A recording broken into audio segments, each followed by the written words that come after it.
오늘은 하나님의 말씀을 우리 먼저 한번 찾아 읽기를 원합니다. 구약 성경 시편 1편 1절에서 6절까지 제가 가진 성경 804페이지입니다. 우리 함께 합독하겠습니다. 1절부터 6절까지입니다. 같이 읽습니다. 복 있는 사람은 악인들의 꾀를 따르지 아니하며 죄인들의 길에 서지 아니하며 오만한 자들의 자리에 앉지 아니하고 오직 여호와의 율법을 즐거워하여 그의 율법을 주야로 묵상하는도다. 그는 시냇가에 심은 나무가 철을 따라 열매를 맺으며 그 잎사귀가 마르지 아니함 같으니 그가 하는 일이 모든 일이 다 형통하리로다. 악인들은 그렇지 아니하며 오직 바람에 나는 겨와 같도다. 그러므로 악인들은 심판을 견디지 못하며 죄인들이 의인들의 모임에 들지 못하리로다. 무릇 의인들의 길은 여호와께서 인정하시나 악인들의 길은 망하리로다. 아멘. 제가 본문에 좀 이해를 돕기 위해서 먼저 좀 수수께끼부터 시작을 하려고 합니다. 여러분들이 하나 어떤 대답이 나올지 저도 궁금한데요. 여러분 이 산토끼 반대말이 뭐죠? 산토끼의 반대말은 끼토산 30점입니다. 죽은 토끼? 집토끼라 누가 그러셨나요? 60점입니다. 좋습니다. 죽은 토끼 아까 80점짜리 하나 나왔고요. 좋습니다. 바다토끼 100점짜리. 좋습니다. 그것만 있는 게 아닙니다. 150점짜리도 있습니다. 판토끼. 200점짜리 있습니다. 알카리 토끼입니다. 참 반대말이라는 게 그러나 이 본문 여러분 웃자고 하는 건 아니고 본문으로 다시 돌아가서 본문에 보게 되면 복 있는 사람이라는 단어가 나와요. 제가 묻겠습니다. 이게 이제 진짜 질문입니다. 복 있는 사람의 반대말은 뭘까요? 복 없는 사람. 이거 제 앞에 이 퀴즈가 너무 영향을 많이 준 것 같습니다. 자, 그러면 오늘 본문에 보니까 복 있는 사람과 같이 함께 묶여져 나오는 또 단어가 있습니다. 대조적인 말로 악인이라는 단어가 있습니다. 악인. 자, 그러면 좀 더 쉽게 악인의 반대말은 뭐죠? 그럼요. 의인입니다. 악인의 반대말은 의인입니다. 그러면 의인을 표현하기를 오늘 이 시편은 뭐냐면 복 있는 사람이다. 이렇게 말하고 있는 겁니다. 의인이라 말하지 아니하고 복 있다. 근데 그 복 있는 사람이 누구냐? 의인이다. 사실 이 이야기를 지금 하려고 하는 겁니다. 자, 복에 대한 이야기를 먼저 하려고 하니까 우리가 갖고 있는 생각에 복을 먼저 좀 알 필요가 있는데요. 우리나라 사람들도 복 굉장히 좋아합니다. 세상 사람들 가운데서 가장 이 단어 좋아하지 않을 사람이 있을까요? 우리 중국에서 오신 선교사님, 중국 가보니까 이상하게 집집마다 이 복자를 뒤집어 놨습니다. 왜 뒤집었을까요? 이 뒤집어서 이게 보게 되면 설이 두 가지가 있더군요. 근데 선교사님께서 이야기를 해주시기는 읽으면 저게 들어온다는 겁니다. 들어온다는 거. 이 발음상 그거와 비슷하답니다. 그러니까 복이 들어온다는 겁니다. 또는 생각을 해보면 여러분 복이 뒤집어 엎어지면 어떻게 될까요? 복주머니에 있던 게 다 쏟아 부어질 것 아닙니까? 자기 집에 그냥 쏟아 부으라는 이런 것 같습니다. 어쨌든 이 뜻이든 저 뜻이든 복 좋아합니다. 요즘이야 우리 이 서양 이렇게 이 가정 무물들이 많이 들어왔기 때문에 숟가락, 밥그릇, 복자 잘 보기 어려운데요. 그래도 여러분들 혹시 벽에 있는 이 벽에 같은 데도 복자 안 적혀 있는지 한번 보십시오. 숟가락이든 젓가락이든 하여튼 이불이든 벽에든 우리나라 옛날 참 많은 사람들 복자 다 기록합니다. 사실 우리 동양만 그러냐면 그렇지도 않아요. 서양도 우리 미국 사람들이 그냥 잘 말하는 거 뭐죠? God bless you.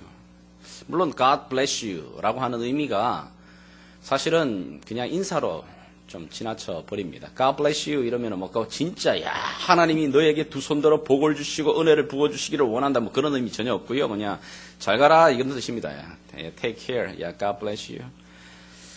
그 원래의 의미는 사실 많이 사라져 버렸습니다. 사실 사람들이 복이라는 것을 각각 달리 자기 해석에 따라 다릅니다. 무엇이 복일까요? 사람마다 다 해석이 다릅니다. 내게 이것 주어지게 되면 복이라고 생각합니다. 여러분 그 복을 두 글자로 늘리면 무슨 말이 되죠? 행복입니다. 행복. 행복을 찾아서 사람들 다 떠나는 겁니다. 다 복을 찾아가는 겁니다. 이 행복을 위해서 정말 부지런히 달립니다. 열심히 달립니다. 이 고비 맞는 거면 내가 찾는 그 복, 행복이 있으리라 믿고 열심히 달리고 뜁니다. 근데 그 언덕에 가봤더니 또 행복이 어디까지 가더라고요? 저 멀리까지. 그리고 또 달립니다. 달리다 보면 그 인생 끝납니다. 성경이 말하는 복은 뭘까요, 그러면? 성경이 말하는 복. 성경은 창세기 1장부터 복자가 나옵니다. 여러분, 성경은 정말 복에 대한 이야기를 너무너무 많이 합니다. 그러다 보니까 때로는 우리가 오해하기를 기독교가 진짜 기복신앙, 무조건 복만 달라고 이야기를 하고 뭐 그런다고 막 이렇게 비난을 합니다만은 사실 우리에게 좀 조심스러움이 있습니다. 너무 복을 이야기를 하다 보니 하나님이 말하는 복의 의미는 저 멀리 가 있고 우리 스스로가 복의 그림을 그려놓고 그 복을 쫓아갑니다. 그걸 기복이라 말합니다. 그러나 사실 성경이 복을 말합니다. 뭐라고 말을 하죠? 하나님의 형상대로 사람을 지으시고 그리고 난 다음에 그 사람들에게 뭘 했다고요? 첫 번째 하신 게 복을 주시되 생육하고 번성하라. 땅에 충만하라. 땅을 다스리라. 하나님이 첫 번째 사람들에게 주신 첫 그 음성이 복입니다. 그러면 하나님이 말하는 그 복은 뭘까요? 그 뒤에 구절에 나타나오는데 그게 31절에 이렇게 나옵니다. 하나님께서 온 천지 만물을 만드시고 사람을 다 창조하신 다음에 그 모든 모습을 보시고 하나님이 뭐라고 고백하죠? 같이 한번 읽어나가겠습니다. 하나님이 그 지으신 모든 것을 보시니 보시기에 무엇더라고요? 심히 좋았다. 하나님 눈에 보시기에 심히 좋은 그 모습, 그게 복입니다. 하나님이 보시기에 고개가 끄덕여지는 그 모습이 성경이 말하는 복이라고 말하는 겁니다. 여러분, 이 복이라고 말할 때에 사실은 우리가 좀 많이 오해를 합니다. 이 복이라고 하는 단어를 오늘 시편은 복 있는 사람이라고 말하고 있기 때문에 더 오해가 됩니다. 그러나 이 단어, 복 있는 사람이라는 단어는 사실은 의인이라는 단어와 바꿔도 말하면 되는 겁니다. 악인과 반대되는 그 의인이 하나님 앞에 복이 있다. 자, 그러면 이제 우리가 두 단어가 이제 나왔는데 두 단어를 좀 정리할 필요가 있습니다. 복이라는 단어와 의인이라는 단어. 성경에서 또 의라는 단어가 참 많이 나옵니다. 창세기 여러분 6장 9절로 가시게 되면 우리가 잘 아는 노아라는 사람이 나와요. 근데 그 노아에 대해서 성경이 어떻게 이야기를 하느냐 하면 자, 이렇게 한번 같이 읽어 나갈까요? 시작. 이것이 노아의 족본이라 노아는 의인이요 당대의 완전한 자라 그는 하나님과 동행하였으며 This is the account of Noah. Noah was a righteous man. 의인이라는 말을 righteous man이라고 말하는 겁니다. 우리가 말할 때 의라는 단어가 두 가지로 사실은 우리 머릿속에 있습니다. 근데 의 그러면 우리는 대부분 justice를 생각합니다. 옳고 그른 것. 특별히 유교적인 문화 속에서 자라난 우리 특별히 동양인들. 이것이 옳다, 그렇다, 나쁘다, 싫다 이거에 대한 구분을 굉장히 먼저 빨리 내립니다.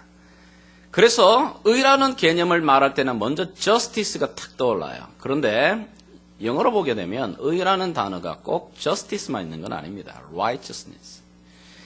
여기 보게 되면 그 의라는 어떤 의미가 있을까요? 성경이 말할 때 이 의는 관계성을 말합니다. 이게 관계성, relationship을 말하는 겁니다. 쉽게 말하면은 아까 창세기 우리가 1장 31절에 보고 있는 것처럼 하나님 보시기에 참 아름다운 모든 게 안정적으로 보시기에 심히 좋았던 그 모습. 다른 말로 이야기하게 되면 하나님과의 그 아름다운 모습이 어떻게 가장 아름다웠어요? 그럼요. 하나님과의 모든 교제가 확실하게 튼튼해졌던 그 순간. 사람을 지으시고 하나님과의 관계가 확실한 튼튼했던 그때를 하나님이 가장 보시기 좋았더라. 그게 의입니다. 이걸 노아에게 이야기를 하면 그런 겁니다. 노아가 의인이다, 완벽했다는 사람 말하는 거 아닙니다. 퍼펙트했다는 게 아니고 저스티스하게 올바른 삶을 살았다, 도덕적으로 깨끗한 흠없는 삶을 살은 의인이다 그 말이 아니고 하나님과의 관계가 튼튼했다. 하나님 보시기에 노아의 삶이 참 보기에 좋았더라는 겁니다. 하나님 보시기에 노아의 삶이 하나님과의 튼튼한 릴레이션십을 붙들고 있는 삶이었다고 말하고 있는 겁니다. 성경은 이 의라는 단어를 말할 때 의인이다라고 말할 때 항상 여기를 이야기하는 겁니다. 관계성. 그리고 왜 그럴까요? 왜 이 하나님과의 관계를 가질 때 그게 의롭고 그 의인이 복된 사람이라고 말을 하는 걸까요? 그럼요. 모든 좋은 것, 하늘에 신령한 것과 땅에 기름진 모든 좋은 것이 누구로부터 오는 건가요? 빛들의 아버지, 바로 그 하나님 되신 그분으로부터 오는 것이기에 그 믿음이 전제되어 있기 때문에 하나님과의 튼튼한 릴레이션십을 갖고 있는 것, 하나님과 교제하는 그 루트를 가지고 있는 그 사람이 참 어떻게 해요? 의인이고 복이다 이렇게 말하는 겁니다. 결국 성경이 말하는 복은 하나님과의 관계가 얼마만큼 튼튼함을 갖고 있나, 유지되고 있나. 의식주가 좀 모자라도, 좀 경제적으로 좀 힘들어도 여러분 하나님과의 삶의 관계가 튼튼한 사람을 뭐라고요? 복된 사람이다. 그 사람 참 복되다. 부귀영화를 가져도 내 안에 하나님과의 관계가 없으면 뭐라고요? 일시적입니다. 쉽게 말하면 여러분 국화, 장미 향기 얼마나 좋아요. 향기 좋을 때 잠깐입니다. 여러분 국화가 썩을 때 냄새 한번 맡아보셨어요? 장미꽃이 여러분 썩을 때 냄새 한번 맡아보셨습니까? 이상하죠? 더 화려한 게 썩을 때는 더 지독한 냄새를 납니다. 음식도 여러분 정말 더 많은 영양분이 들어가고 화려하면 썩을 때 더 강한 악취가 나옵니다. 부귀영화라고 하는 것이 굉장히 보하기 좋습니다. 그런데 그것이 하나님과의 관계됨이 없는 부귀영화, 결국 그거요? 일시적이라 말하는 겁니다. 성경은 바로 그래서 복이라고 하는 걸 말할 때 그것은 하나님과의 그 릴레이션십을 갖고 있는 그 모습, 그것을 복되다 말하고 그 사람을 의인이라 말합니다. 자, 그 관점을 갖고 오늘 본문 앞에 다시 한번 우리가 들어갔으면 좋겠습니다. 구체적으로 그러면 오늘 본문이 말하고 있는 복 있는 사람, 어떤 모습입니까? 1절과 2절 우리 다 같이 다시 한번 읽어나가겠습니다. 같이 읽습니다. 시작. 복 있는 사람은 악인들의 꾀를 따르지 아니하며 죄인들의 길에 서지 아니하며 오만한 자들의 자리에 앉지 아니하고 오직 여호와의 율법을 즐거워하여 그의 율법을 주야로 묵상하는도다. 자, 여기 보면 우리가 한글을 이렇게 좀 이렇게 너무 서술적으로 만들어 놔버렸어요. 여러분 시라는 게 뭐죠? 쌈이라는 게 뭐냐 하면 시입니다. 시. 운율이 있습니다. 근데 이게 번역을 하는 과정에서 사실 운율적인 맛을 다 놓쳐버렸습니다. 안타깝게도. 사실은 뭐냐면은 감탄사가 먼저 나옵니다. 복되도다. 복되도다. 어떤 사람이 악인의 꾀를 따르지 않는 사람. 복되도다. 죄인의 길에 서지 아니하는 사람. 복되도다. 오만한 자들의 자리에 앉지 아니하는 사람. 쉽게 말해서 어떤 사람이 한 사람을 계속해서 지켜봅니다. 그 사람을 지켜봅니다. 그 사람의 행동과 그 사람의 습관과 그 사람의 삶의 모든 테두리를 지켜보면서 이야, 참 저 사람 복되다. 언제 그런 말 하죠? 아니 어떻게 저럴 수 있을까? 저 사람의 삶은 어떻게 저런 복된 삶이 될 수 있을까? 그래서 이 사람이 그 사람 좀 더 깊은 곳으로 찾아 들어갑니다. 가까이 주목해서 봅니다. 살펴봤더니 어때요? 2절에 나타납니다. 그 사람의 모든 삶에 정말 복된 모습이 나타나는 그 모습을 가만히 봤더니 뭐요? 하나님 말씀을 묵상하는 자구나. 하나님과의 관계가 튼튼한 사람이구나. 그 삶의 구석을 깊이 파고 들어가 보니 내면을 깊게 가봤더니 결국 뭐죠? 뭐가 나와요? 복된 사람, 하나님과의 릴레이션십이 튼튼한 사람이었구나. 그러면서 이 사람이 여기 시편은 오늘 본문에서 복된 사람에 대한 이야기를 하면서 두 가지를 좀 대조적으로 모습을 보여주고 있습니다. 오늘 여기 본문을 보게 되면 좀 네거티브한 모습을 먼저 이야기를 해요. 1절에 그걸 말하고 있습니다. 1절을 보면 복되지 못한 모습을 먼저 말하는 거예요. 그게 어떤 것입니까? 악인의 길에, 죄인의 길에, 오만한 자의.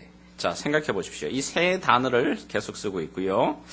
자, 그러면서 동사를 좀 여러분들이 한번 주목해 봤으면 좋겠습니다. 어떻게 거기 보게 되니까 악인의 어떻게 해요? 꾀를 따르지 아니한다. walk. 영어로 보니까 walk 한다는 겁니다. 자, 두 번째는 뭐죠? 죄인의 길에 서지 아니한다. standing 하는 겁니다. 자, 그 다음에 어떻게 해요? 오만한 자의 자리에 앉지 아니하는다. 세팅하는 겁니다. 워킹하고 스탠딩하고 시팅하는 거. 사실 이 단어 세 가지를 통해서요, 우리 삶의 모습을 아주 구체적으로 이야기를 하고 있는 겁니다. 여러분, 대부분 우리가 범죄를 저지를 때 우리의 행동들의 모습에서 가장 중요한 동사들을 딱 띄어내게 되면 이 세 가지 동사로 딱 요약이 됩니다. 첫 번째 어떻게 해요? 걷습니다. 걷는다는 게 뭐죠? 따르는 겁니다. 내 주변을 봅니다. 저 사람 분명히 좀 잘못하는데 가만히 보면 저 사람 잘 돼요. 저 사람 하나님 보시기에 저거 별로 옳을 것 같지 않은데 가만히 보면 저 사람 길이 잘 풀립니다. 사업은 더 번창합니다. 그러면 우리 마음에 어떤 마음이 들죠? 나도 저렇게 한번 따라가 볼까? 저렇게 한번 해볼까? 예, 따라가는 겁니다. 워킹하는 겁니다. 그 길을 슬쩍 한번 따라가 봅니다. 따라가 보니까 어때요? 진짜. 나는 꼭 이 방법이 옳다고 생각했는데, 이 방법만이 하나님 길이라고 생각했는데, 그것도 있네. 그 길이 더 좋네. 그리고는 어떻게 합니까? 그 자리에, 그곳에 머뭅니다. 스탠딩 하는 겁니다. 그 자리에 머무르기 시작합니다. 그 자리에 머물면서 어떻게 되죠? 계속해서 그 일이 이제 습관화되게 됩니다. 습관화되게 되면 나중에 어떻게 돼요? 이제는 그곳에 눌러 앉아버리게 됩니다. 더 이상 거기서 나오기가 싫습니다. 그 일이 이미 벌써 몸에 배어가지고 세팅 해버리는 겁니다. 주저앉아버리는 겁니다. 이 이야기를 하고 있는 겁니다. 우리 주변을 보게 되면 복되지 못한 모습들로 행동하는 모습에 대한 우리의 이 질책을 하고 있는 겁니다. 처음에는 여러분 냉탕 한번 발 한번 집어넣어 보십시오. 굉장히 차가워. 바로 쑥 빼는데 조금 이렇게 발을 넣었다가 약간 적응이 되게 되고, 적응이 되고 난 다음에 어떻게 해요? 놔둬도 별로 차가운 연기 못 느낍니다. 샤워하실 때 뜨거운 물 털어놓고 난 다음에 처음에 어떡합니까? 뜨거움 나오면 이러다가 한번 또 넣습니다. 그리고 손이 따뜻해집니다. 머리가 따뜻해집니다. 점점 어떻게 해요? 몸이 온전히 따뜻해지면 어떻게 해요? 진짜 몸속에 물속에 그냥 푹 담그고 싶은 마음. 그 이야기를 하고 있는 겁니다. 그런데 어떤 자리에까지 나아가게 되냐면 오만한 자의 자리에까지 나아가는 그 모습을 악인이라 말해요. 여러분, 오만한 자, 하나님이 가장 싫어하는 자입니다. 어떤 모습이죠? 창세기 1장을 보게 되면 아담의 그 모습이 바로 오만한 자입니다. 어떻게 해요? 하나님 자리에 서고자 하는 그 모습, 그게 오만한 자입니다. 여러분, 사단이 사용하기 제일 좋은 사람입니다. 왜 그럴까요? 때로는 하나님 말씀도 들어요. 듣는데 어떻게 해요? 자기가 듣고 싶은 것만 듣습니다. 그리고 자기를 축복해주고 자기를 변호해주고 자기에게 도움이 될 만한 것만 듣습니다. 하나님께서 나에게 요구하시는 그런 의무에 대한 것 한쪽에 흘려버립니다. 그리고는 뭐죠? 고난의 복음 외면합니다. 그저 온전하게 행복한 것만을 요구합니다. 하나님 믿는다고 말하지만 하늘의 하나님이 아니고 성경이 말하고 있는 하나님이 아니고 어떻게 해요? 내가 만들어낸 하나님입니다. 내가 원하는 하나님입니다. 내가 그런 하나님이 되어주기를 기대하고 있는 하나님을 만들어 놓습니다. 그 하나님을 믿는 겁니다. 그리고는 결국은 뭐죠? 하나님 부리는 겁니다. 하나님은 단순하게 그죠? 알라딘 램프에 그런 수준의 그냥 장기에 머물러 버립니다. 뭐니 해도 사실 이런 자리에 가장 서기 쉬운 사람들이 누굴까요? 교회 안에서는 교회 리더들이에요. 왜 그렇죠? 하나님의 말씀을 굉장히 많이 배웁니다. 많이 압니다. 그리고 많이 알고 많이 배우는데 그 많이 알고 많이 배움이 어떻게 하게 되죠? 하나님 앞에서 정말 깊이 따라가는 모습이 아니라 그것을 내 스스로의 내 복음으로 다 재단해 버립니다. 싫은 거 다 쳐내버립니다. 듣기 싫은 것 외면합니다. 그리고 내가 원하는 것만 딱 따릅니다. 말씀의 권위를 말하지만 사실은 말씀을 갖고 어떻게 해요? 사람들을 때로는 혼내기도 합니다. 하나님 말씀이 그랬다고 말해요. 처음에 그 모습입니다. 이게 우리 성경이 말합니다. 그 모습을 가리켜서 성경은 뭐라고 말하죠? 오만한 자다. 그게 바로 죄인이라 말해요. 이어서 성경은 말하기를 의인은 누굴까? 좀 더 적극적인 말을 이야기를 합니다. 의인은 여호와의 율법을 즐거워하여 그 율법을 주야로 묵상하는 자다. 이 즐거움이라는 게 좀 더 강조되어 있습니다. 원문을 보게 되면 좀 운율적으로 읽게 되면 그의 즐거움은 하나님의 말씀에 있다. 그의 즐거움은 율법을 주야로 묵상하는 것에 있다. 그의 그 즐거움, 그의 delight, 그의 그 즐거움과 행복과 기쁨이 어디에요? 하나님 말씀, 그쪽으로 나가고 있습니다. 한 가지 여러분들 우리가 다시 주목해야 될 게 묵상이라는 것, 여기 meditate 하는 거, meditate이라고 말할 때에 이 meditate은 단순하게 사색하는 걸 말하지 않습니다. 연구하는 걸 말하지 않아요. 기독교가 말하고 있는, 성경이 말하고 있는 이 묵상은 다른 종교에서 말하는 명상하는 것, 마음 비우는 것, 그런 걸 말하지 않습니다. 때로는 자꾸만 우리가 혼동하는 게 그렇습니다. 내려놓아야 된다 얘기를 합니다. 내려놓는 거 정말 중요한데 내려놓는 그것을 여러분 묵상이라 말하시면 안 됩니다. 내 삶 가운데 모든 것 다 비우는 것, 그걸 명상, 묵상이라고 한 것과 오해하시면 안 됩니다. 성경이 말하는 묵상의 가장 좋은 그림이 뭘까요? 출애굽기 33장에 보게 되면 그 한 그림이 나타납니다. 출애굽기 33장 11절 우리 한번 같이 읽어나가겠습니다. 시작. 사람이 자기의 친구와 이야기함 같이 여호와께서는 모세와 대면하여 말씀하시며 모세는 진으로 돌아오나 눈의 아들 젊은 수종자 여호수아는 회막을 떠나지 아니하니라. 자, 여기 모세가 정말 하나님, 인간으로서 가장 하나님을 가까이 만난 사람입니다. 그가 어떻게 하나님의 놀라운 일들을 감당하냐 면 그 비결을 말합니다. 사람이 자기 친구와 이야기함 같이 여호와께서 모세와 대면하여 말씀하셨다. 여러분, 하나님과 사람이 대면하면 어떻게 되죠? 죽습니다. 그 거룩함 앞에서 사람이 사라져버립니다. 그런데 이 모세가 하나님을 대면했다고 말합니다. 직접 얼굴을 보는 것처럼 어떻게 해요? 마치 친구와 이야기하는 것처럼 하나님과 대면하며 하나님과 교제했다. 그 모습을 묵상이라 말합니다.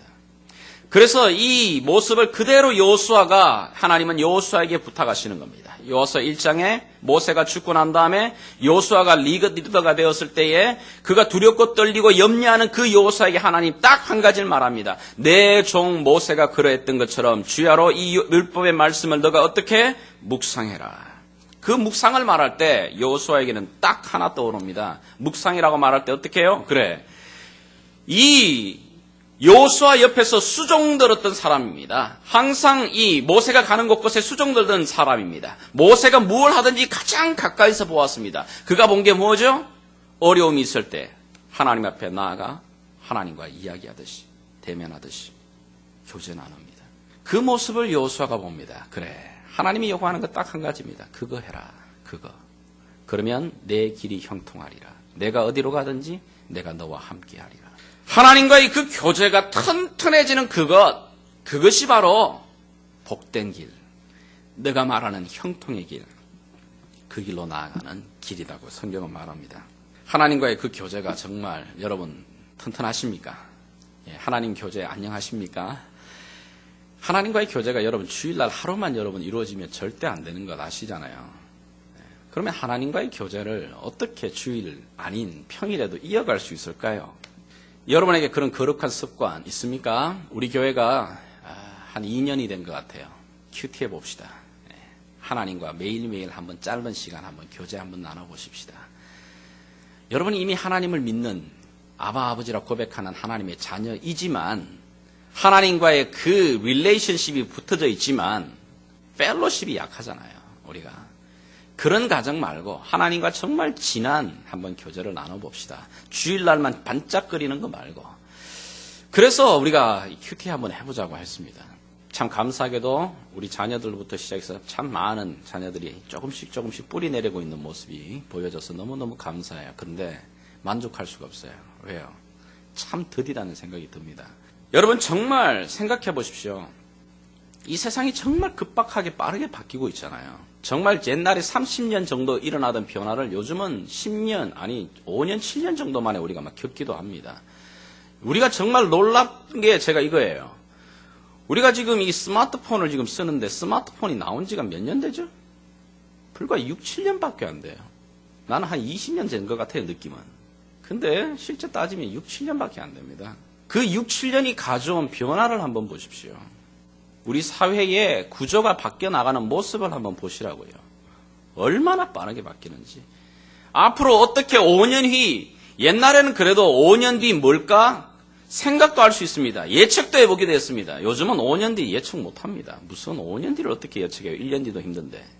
그 상황 속에서 너가 어떤 이 변화되는 속에서도 그럼에도 불구하고 하나님 앞에 형통한 삶을 원하느냐?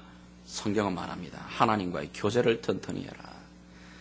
하나님과의 그 교제가 튼튼해지게 되면 주야로 그 율법의 말씀을 묵상하는 자가 되게 되면 어디를 가든지 하나님께서 길을 인도하신다. 시편에도 이런 말씀이 있습니다. 하나님의 말씀, 금 곧 그 많은 순금보다 더 사모한다. 꿀송이보다 더 달다. 여러분 여기 뭐 맛있는 것도 많은데 왜 이 당시에 꿀송이라고 말했을까요? 사실 이 당시에 가장 맛있는 것, the best food 그러면 꿀송인 겁니다. 그래서 딴 거 집어넣을 게 없어가지고 꿀송이를 집어넣는 겁니다. 가장 값비싼 것, 가장 비싼 것, 이 시대에는, 다윗 시대에는 말할 수 있는 게 뭐냐면 골드입니다. pure gold. 그 모든 것보다도 어떻게 해요? 하나님과의 이 말씀을 읽는 것, 묵상하는 게 더 귀하다. 여러분 이 교제의 맛은 누리고 계십니까? 그래, 이 맛이야. 하나님의 말씀이 참 이 맛이야. 하나님과 교제 나누는 게 바로 이것이야. 여러분 이런 경험이 없다면 정말 내가 하나님과 교제하고 있는 거 맞나? 물어보셔야 됩니다. 하나님과 교제하는 이 맛을 느껴보지 못한 사람이 어떻게 하나님과 영원한 교제를 누릴 그 천국을 사모할 수 있을까요? 하나님과 기도하면서 하나님과 대화 나눠보는 이 놀라운 짜릿함을 느껴보지 못한 사람이 하나님을 직접 얼굴로 대하면서 기도하고 대화 나누는 그 대화를 정말 사모할까요? 하나님의 그 영광 안에 들어와 하나님과의 깊은 교제의 인티미시한 이 릴레이션십을 가져지는 예배의 놀라운 영광을 체험해보지 못한 사람이 하나님의 그 영광을 직접 바라보면서 예배하는 그 하나님의 그 영광을, 영원함을 사모할까요? 아니요. 꿈도 못 꾸는 겁니다. 그래서 이 땅이 좋은 겁니다. 그죠? 이런 교제, 이런 하나님의 말씀의 능력과 이 삶의 하나님의 깊은 교제를 맛보지 못한 사람이 내 영혼이 천국을 사모합니다. 가짜입니다. 거짓말이에요. 그러니 뭐죠? 영혼에 대한 소망이 없는 겁니다. 확실히 없는 겁니다. 하나님과의 영원한 교제와 영원한 느낌의 만남의 이 축복을 느껴보면 이건 정말 너무 순간적이에요. 여기는 제한적이에요. 이 제한 없고 이 순간적이 아닌 forever가 되는 그 때를 기다릴 수밖에 없어요. 사모할 수밖에 없어요. 꿈꾸게 되는 겁니다. 하나님이 그러한 삶의 자리로 나아가는 자, 그러한 자의 삶이 어떤 삶일까요? 그 삶을 아주 기가 막힌 3절과 4절이 그림으로 대조를 시켜주고 있습니다. 한번 3절, 4절, 5절까지 우리 같이 한번 읽어나가겠습니다. 같이 읽습니다. 시작. 그가 시냇가에 심은 나무가 철을 따라 열매를 맺으며 그 잎사귀가 마르지 아니함 같으니 그가 하는 모든 일이 다 형통하리로다. 악인들은 그렇지 아니하니요 오직 바람에 나는 겨와 같도다. 그러므로 악인들은 심판을 견디지 못하며 죄인들이 의인들의 모임에 들지 못하리로다. 여러분 여기 정말 적절한 비유를 하나 말하고 있어요. 의인은 어떤 사람이다? 복 있는 사람은 마치 하나님과의 깊은 릴레이션십을 가지고 있는 사람은 물가에 심기운 나무다. 여러분 심기운 나무, 심은 나무, 물가에서 그저 자라나고 있는 나무가 아닙니다. 어느 저 사막 한가운데 등거너 있던 그 나무를 어떻게 해요? 푹 던져가지고 파가지고 오아시스 곁으로 샘물이 흘러가는 바로 그 냇가에 심기운, 옮기운 나무 같다라고 말하는 겁니다. 물가에 심기운 나무 생각해 보십시오. 시절을 쫓아 과실을 맺는다. 제가 최근에 본 다큐멘터리가 뭐냐면 사막이라는 다큐멘터리인데 참 기가 막히더군요. 아무것도 없는 그 사막 같은데 생명이 약동하는, 생명이 솟아오르는 그 한 지역 어딜까요? 오아시스입니다. 그 오아시스는 뭐가 만들어내는 거죠? 물입니다. 물이 들어가는 곳에 사막이라고만 알았는데 물이 들어가는 그 순간 사막 전체가 정말 타이틀로 말하면 지상의 낙원이 돼요. 화려해지기 시작합니다. 물이 머무는 그 순간 메말랐던 게 소생합니다. 화려하게 꽃이 핍니다. 모든 것이 생기를 동하게 됩니다. 하나님과의 관계가 튼튼한 사람, 복 있는 사람은 물가에 심기운 사람 같다. 물가에 옮겨 심은 그 나무처럼 시절을 쫓아 과실을 맺고 열매를 맺게 되어 있다. 하나님과의 그 교제로부터 어떻게 해요? 신령한 은혜를 누리는 겁니다. 교제를 맛보는 겁니다. 제가 이렇게 말하니까 조금 여러분 한 가지 오해하지 말았으면 좋겠습니다. 모든 일이 형통해질 거다. 형통해진다. 형통해진다라는 말을 이 영어로 보니까 이게 prosperity, 아주 풍성해진다. 그래서 무조건 이게 외적으로만 번듯해지는 그런 것만을 풍성이다, 형통이라고 생각을 합니다만은 성경은 꼭 그렇게 말하지 않아요. 형통의 모습을 가장 쉽게 보는 사람이 누구십니까? 요셉입니다. 요셉.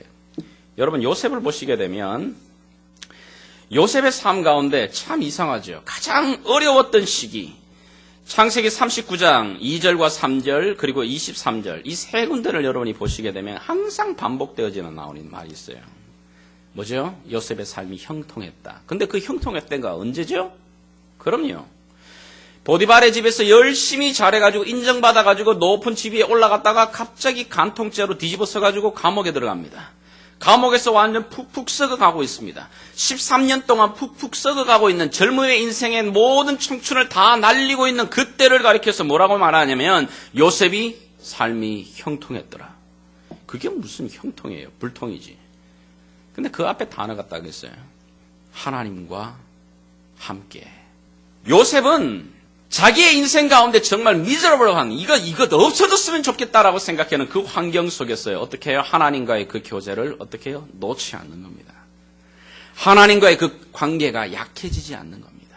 그 모습을 가리켜서 성경은 뭐라고 말합니까? 요셉의 삶이 형통하더라. 시편 23편처럼 사망의 음침한 골짜기를 지날지라도 그 속에서도 왜 내가 부족함이 없다고 말하죠? 내 원수들 앞에서도 내가 왜 부족함이 없다고 말을 하죠? 그럼요. 하나님과의 관계가 튼튼한 사람, 배짱이 생겨요. 담대함이 생겨요.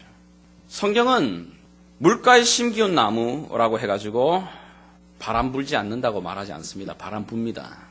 이리저리 흔드는 마구마구 나무가지를 흔들어내는 바람이 불어오게 됩니다. 그럼에도 불구하고 꺾이지 않는다.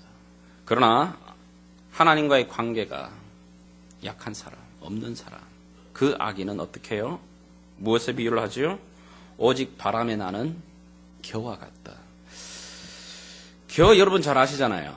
요즘은 뭐 이런 모습을 잘 보기가 어려운데 옛날에 타작하고 날 때에 추수할 때에 우리 어머님들, 할머님들 이게 키질 하시는 겁니다. 사실 그러나 팔레스타인 지역은 우리가 가지는 그런 키질을 하는 건 아니고요. 삼지창 같은 그런 갈고리를 이렇게 탁 들어가지고 하늘로 이렇게 픽 던지는 겁니다. 이렇게. 그러면 알곡은 밑으로 쫙 깔아앉고요. 바람 부는 그때에 바람 분다? 그러면 추수하기 딱 좋은 때입니다. 타작하기 딱 좋은 때입니다. 자, 그래가지고 탁 올립니다. 올리면 겨들은 껍데기 쭉정이들은 그 바람에 다 흩날려 가버립니다. 그러나 알맹이만 그 밑으로 서그렇게 쌓이게 됩니다. 결국 하나님과의 관계가 없는 사람, 하나님과의 관계가 정말 미미한 사람, 어떻게 해요? 이리저리 흔들립니다. 바람에 따라, 유행 따라, 풍조 따라. 이 사람 들으면 저 사람대로, 저 사람 들으면 여기대로 중심이 없습니다. 정말 그 삶 가운데서 하나님을 향하여 끈기 있게 나아가는 모습이 없습니다. 오늘도 여기 저기 심지어 참 많은 교회 쇼핑하기도 합니다. 오늘도 여기가 내게 맞는가 싶어 교회도 쇼핑하기도 하고 오늘도 여기가 좀 좋은 집회가 있나 싶어가지고 열심히 집회 딱 쫓아다녀 봅니다. 열심히 세미나 쫓아다녀 봅니다. 열심히 부흥회 쫓아다녀 봅니다. 어떻게 해요? 그런데 부흥회 때는 정말 그 짧은 시간 집중해서 기도합니다. 하나님과의 관계가 회복됩니다. 그런데 어떻게 해요? 돌아오면 그 관계 잊어버리는 거예요. 그러니 어떻게 해요? 항상 그거 또 쫓아가는 겁니다. 그러지 않아도 내 매일매일의 삶에서 하나님의 그 말씀을 다시 한번 내가 붙들고 관계를 가져가게 되면 하나님 어떻게 말씀하십니까? 물가에 심기운 나무처럼, 물가에 옮겨진 그 나무처럼 시절을 쫓아 과실을 맺고 열매를 맺게 되는 그 은혜를 주게 된다. 정말 형통합니까? 어떤 때 형통하다고 우리가 말하죠? 고난 중에도 정말 여러분 하나님이 주시는 위로를 경험해 봅니까? 그런 위로가 어디서 오죠? 말씀을 펼 때, 말씀 속에서 하나님의 그 음성을 들을 때, 말씀에서 내 삶을 말하시는 하나님을 만나게 될 때, 그때 비로소 그 고난 속에 어떻게 해요? 위로가 있어져요. 그 형통은 하나님의 말씀을 주야로 묵상하는 자에게 주어지는 은혜입니다. 그 열매입니다. 때로는 그래요. 말씀으로 하나님의 음성을 듣지 않으면 내가 처한 환경, 내가 처한 상황을 해석하는 눈을 잃어버리는 겁니다. 내게 조금만 어려움이 오거나 답답한 일이 오게 되면 굉장히 우리가 흔들려요. 예, 사람이기 때문에. 왜 이러나? 갑자기 왜 이런 일이 생기지? 내가 뭐 잘못했나? 내가 뭐 범죄했나? 내가 하나님 보시기에 섭섭한 일을 했나? 우리가 마음 가운데 먼저 첫 번째 어려운 일이 생기면 내 안에 들어오는 생각이 뭐예요? 내가 뭐 큰 잘못을 했나? 아니요. 때로는 하나님의 말씀을 꾸준하게 묵상해 나가다 보면 하나님과의 그 관계 속에 들어가게 되면 내게 처한 환경 속에 주시는 하나님의 그 섭리가 보여져요. 하나님의 그 플랜이 보여지게 됩니다. 그렇게 되면 그 상황 속에 그 상황을 해석하는 눈이 열리게 될 때 어떻게 해요? 더 이상 두려워하지 않습니다. 근심만 하지 않습니다. 그 속에서 어떻게 나가지요? 그럼요, 담대함으로 나가게 됩니다. 그 일이 어디서 오는 걸까요? 하나님의 말씀 앞에 내 눈이 열려지는 이 묵상의 경험이 없이는 불가능한 거예요. 이제 시편 저자는 마지막 절에서 이 시의 결론을 제시하고 있습니다. 6절을 여러분 한번 보시겠습니다. 6절 같이 한번 읽어가겠습니다. 시작. 무릇 의인들의 길은 여호와께서 인정하시나 악인들의 길은 망하리로다. 6절은 의인의 길과 악인의 길의 최종적인 구분을 이렇게 말을 해요. 그리고 두 길 중에 너희가 선택하라고 말하고 있는 겁니다. 대저 의인의 길은 여호와께서 인정하시나 악인의 길은 망한다. 인정하신다라고 하는 이 단어가 사실 원어적으로 보게 되면 히브리 말은 이렇게 야다라는 뜻입니다. 이 야다라고 하는 게 그냥 단순하게 지식적인 그것을 안다, 그런 노잉하는 걸 말하는 것 아니라 인격적으로 사람과의 관계 속에서 알아가는 그 알을 말하는 겁니다. 사실 부부 사이의 관계 속에서 알아가는 그 알을 말할 때 사용하는 굉장히 엄밀한 단어입니다. 그런데 그 단어를 쓰고 있어요. 하나님이 어떻게 해요? 의인의 길을 하나님은 어떻게 해요? 아신다라고 말하는 겁니다. 인정하신다. 하나님이 아신다. 하나님이 인정하시고 하나님이 아신다. 이게 참 두려운 말 아닙니까? 이게 너무너무 두려워요. 하나님이 아신답니다. 내 삶의 길이 의인의 길인지 악인의 길인지 하나님이 아신다.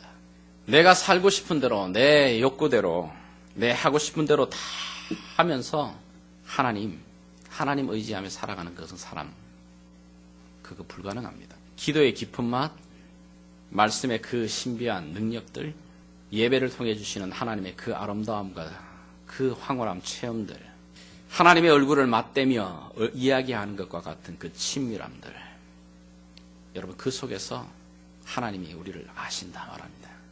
그래, 너 보았다. 내 더 안다. 그분이 내 이름을 아신다. 그분이 나를 안다는 게 뭐지요?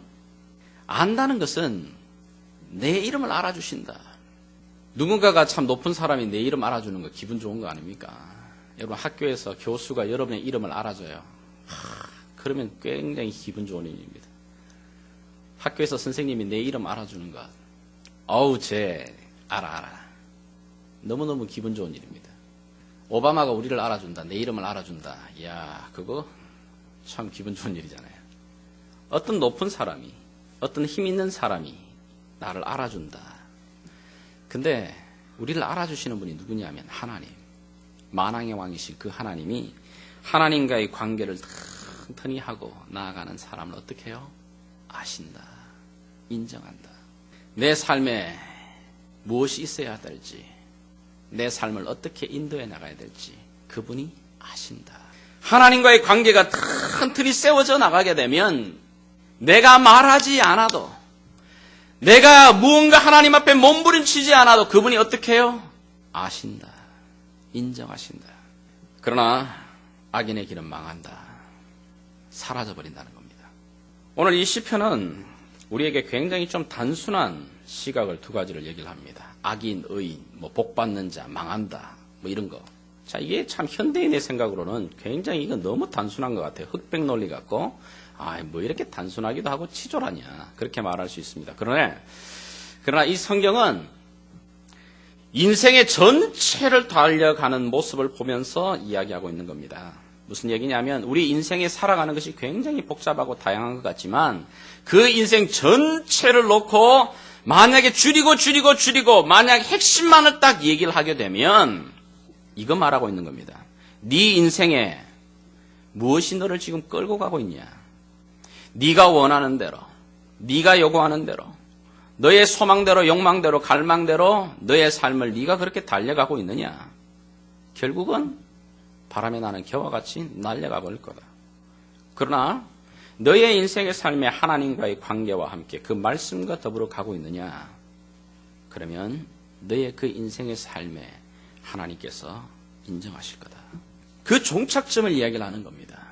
결국은 그 모든 거 다 제거하고 나게 되면 우리 인생의 삶의 두 방향인 겁니다. 내 인생 내대로, 아니면 나보다 높으신 그 하나님, 나를 지으신 그분, 나의 모든 존재를 아시는 그분의 뜻, 그분과의 관계를 갖고 내가 살아가는 길이냐. 이 두 가지 길밖에 사실은 없는 거예요. 그 두 길 중에 너가 지금 어느 길을 가기를 원하느냐, 어느 길을 선택하기를 원하느냐, 우리에게 촉구하고 있는 겁니다. 오늘 이 아침 다시 한번 하나님의 이 초대에 여러분 귀를 기울였으면 좋겠습니다. 마지막으로 바람이 불면 연날리기 딱 좋은 때입니다. 여러분 연날려 보시면 기분 좋습니다. 언제 가장 기분 좋죠? 그럼요. 그 연과 나를 잇고 있는 실이 이렇게 팽팽하게 이렇게 딱 당겨질 때가 있습니다. 그냥 방패연 하나 날릴 때는 별로 그런 걸 못 느끼는데요. 여러 개 엮어진 것처럼 큰 연들을 날리게 되면 무게가 어마어마합니다. 그리고 그 줄도 그냥 보통 줄이 아닌데 팽팽해질 때, 그 팽팽한 긴장, 그 연이 하늘 높이 구름 속까지 들어가더라도 그 연이 보이지 않아도 그 연이 날고 있고 연이 정말 높이 나르고 있다라고 하는 것을 뭘로 느끼죠? 이렇게 딱 줄을 잡을 때 느껴지는 그 팽팽한 긴장감입니다. 그 속에서 내 연이 지금 날아가고 있는 거구나.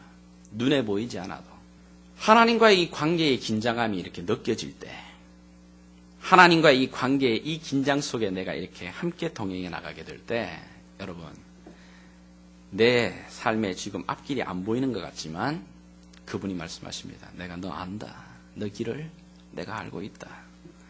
내 길을 내가 인정한다. 하나님께서 오늘 그 축복의 사이에 우리를 부르십니다. 다시 한번 우리 삶에 느슨해진 그 끈 다시 한번 당겼으면 좋겠습니다. 날씨도 풀리고 좋아집니다. 하나님 말씀 앞에 다시 한번 그 교제 앞에 나아가는 축복이 있기를 주의 이름으로 부탁합니다. 기도하겠습니다. 우리 주님께 선포하며 나가겠습니다. 우리의 믿음의 반석이시여 주인 되시는 주님, 그분이 누구십니까? 바로 그분이 예수 그리스도이십니다. 우리 함께 선포하며 나가겠습니다. 예수 열방의 소망, 아멘. 예수 우리의 위로자. 그렇습니다. 주는 온 땅의 영원한 소망. 예수 어둠 속의 빛, 예수 변함없는 진리. 주는 온 땅의 빛이 되시네. 그렇습니다. 우리 다시 사신 생명, 우리 위에 죽으시고 우리 위에 죽으시고 다시 사신 생명의 주. 그렇습니다. 할렐루야. 주님만이 소망이요 변함없는 반석이라.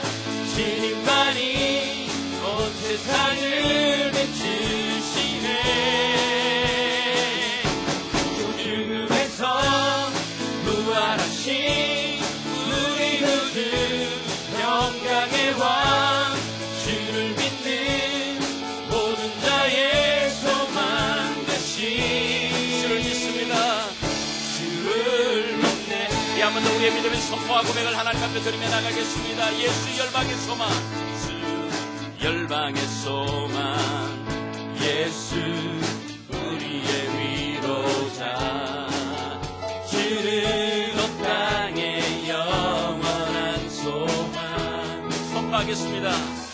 예수 어둠 속의 빛, 예수 변함없는 진리, 주는 온 땅의 빛이 되시네.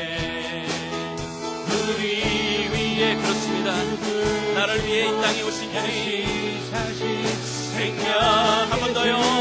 우리 위에 죽으시고 다시 사신 생명의 주,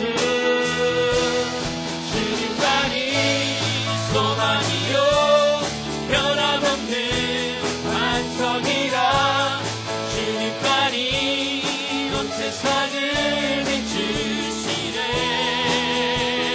할렐루야. 또 지금에서 부활하신 우리 구주 평강의 왕, 주를 믿는 모든 나의 소망, 주님만이 소망이요. 할렐루야.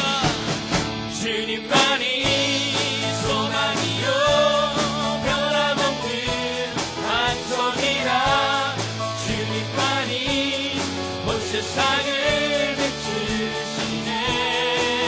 오 주님, 죽음에서 부활하신 우리 구주 평강의 왕, 주를 믿는 모든 나의 소망 되신, 주를 믿습니다. 주를 믿네. 선포합니다. 주를 믿네. 주를 믿네. 하나님 우리의 믿음의 고백입니다. 주를 믿네. 오직 주를 믿네. 할렐루야. 주님 감사합니다. 아버지 하나님, 우리의 소망 되시는 주님 감사합니다. 하나님, 오늘도 죽음에서 부활하신 주님, 죽은 자의 하나님이 아니라 산 자의 하나님, 오늘도 우리의 기도에 응답하시는 하나님, 말씀으로 역사하시는 하나님, 하나님의 그 사랑 앞에 오늘도 우리가 메인받기를 원합니다. 아버지 하나님, 다시 한번 주의 그 은혜로 내 영혼을 지켜주시기를 원합니다. 하나님, 우리의 이 마음을 주께 드리며 고백합니다. 아버지 사랑 노래합니다. 내 영이 깨어 주님을 찬양합니다. 내 영혼아 깨어 주님을 찬양할지어다. 할렐루야.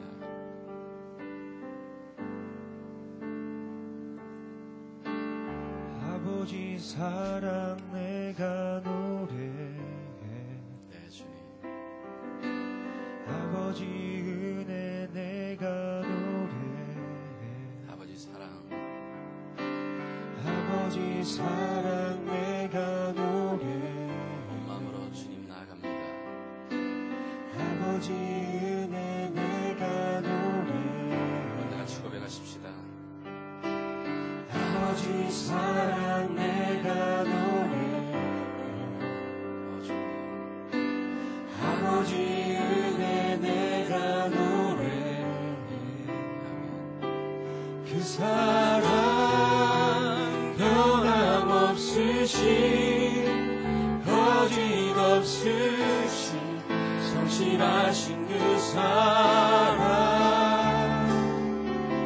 사랑 갈 때 꺾지 않으시는, 꺼져가는 등불 끄지 않는 그 사랑, 그 사랑 변함없으신 거짓없으신 성실하신 그 사랑,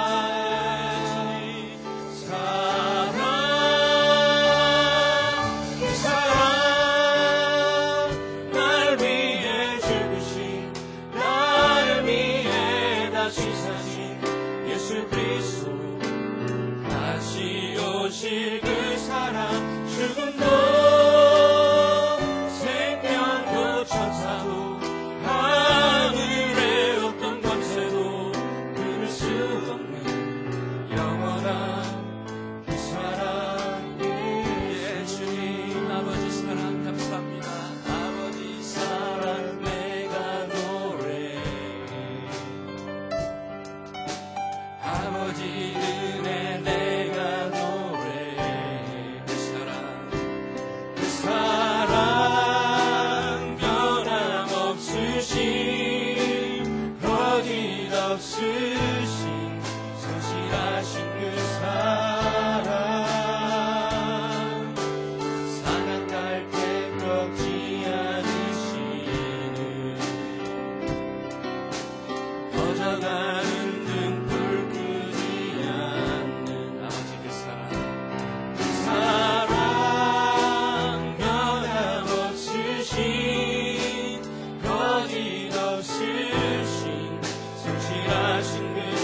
낙심하여 기도하며 나가기를 원합니다.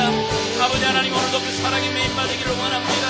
아버지 하나님, 광야 같은 이 길을 걸을 때 하나님 내 영혼이 주님의 사랑에 매인받아 다시 한 번 더 아버지 하나님의 주와 더불어 동행하는 삶이 되기를 간절히 원하오니 아버지여, 우리에게 이 은혜를, 아버지에게 우리에게 다시 한 번 이 분별하심을 베풀어 주시기를 원합니다. 아버지 하나님의 사랑하는 영혼을 만나시는 아버지 하나님이 내 영혼이 주를 믿습니다. 사모합니다. 내 영혼이 주를 낙망합니다. 아버지 하나님이 우리 가운데 다시 한 번 썩은 말복임을 느껴주시기를 간절히 소원하고 기도하기를 원합니다. 오 예수, 예수 그 사랑 날 위해 주신, 날 위해 다 지사신 예수 그리스도 다시 오실 그 사랑,